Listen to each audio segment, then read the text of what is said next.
તો આગળ સમાચારમાં વાત કરીએ તો અરવલ્લીથી સમાચાર સામે આવી રહ્યા છે। અરવલ્લીથી સમાચાર પ્રાપ્ત થયા છે। મોડાસાના મોટી ચીચડોમાં બે જૂથ વચ્ચે બબાલ થઈ છે। ચીચડોમાં બે જૂથ વચ્ચે મારામારીની ઘટના બની। ખેતરના તબેલામાં કામ કરતા પરિવાર પર હુમલો કરવામાં આવ્યો છે।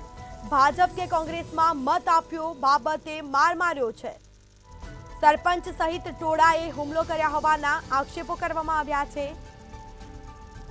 તો મંજૂરી વગર બાંધકામ કરતા નોટિસ આપી હતી અને સરપંચનો પણ આક્ષેપ છે કે અમારા પર હુમલો કરવામાં આવ્યો છે। તો ગામના બંને પક્ષો દ્વારા પોલીસ મથકે રજૂઆત કરવામાં આવી છે। સમગ્ર મામલે પોલીસે તપાસ શરૂ કરી છે। તો આ મામલે તપાસ પણ હાથ ધરાશે। તો અરવલ્લી મોડાસાના મોટી ચીચણોમાં બે જૂથ વચ્ચે બબાલ થઈ હતી। ખેતરના તબેલામાં કામ કરતા પરિવાર પર હુમલો કરવામાં આવ્યો હતો।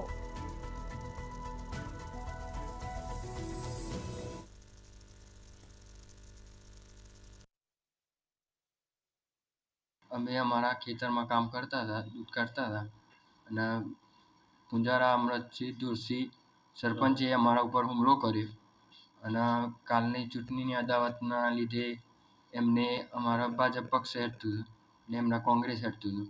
એમને કાલની રી અમારા ઉપર આજે અમારા તબેલા આવીને મને મારા પપ્પાને મારા ભાઈને મને ત્રણને માર્યા છે। મારા ઘેરથી હતી મારા મમ્મી હતા, અમે ચારે કામ કરતા હતા। આ રીતના હુમલો કરીને મારવા આવ્યા હતા। કેટલા જણા હતા? એ બા હતા 15-20 જણા હતા। શું લઈને આવ્યા?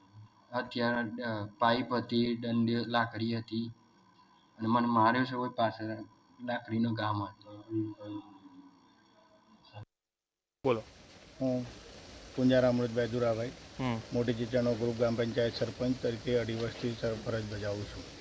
મારા ગામને આજે ટાવરની જે મેટર છે એની અંદર પટેલ પ્રકાશભાઈ પુંજાભાઈ એમના સર્વે નંબરમાં ગેરકાયદેસર વગર મંજૂરી એને અને બાંધકામ રજા ચીઠ્ઠી સિવાયના બાંધકામ કરેલ હોય।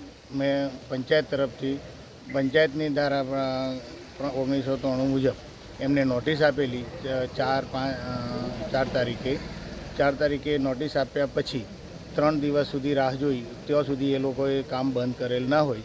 હું કાલે આજે તપાસ કરવા જતો એમના સર્વે નંબરમાં જેવો ઘૂસ્યો એમને મારા સર્વે નંબરમાં કેમ આવ્યા એ રીતના મારા ઉપર હુમલો કર્યો અને પ્રકાશભાઈ પુંજાભાઈ અને 7 જણા બીજા એમના ભાઈઓ અને ભત્રીજાઓ બધા એમણે મારા ઉપર હુમલો કર્યો છે અને મારા જે સભ્યોને સાથે લઈ અને હું ત્યાં તપાસમાં ગયો હતો।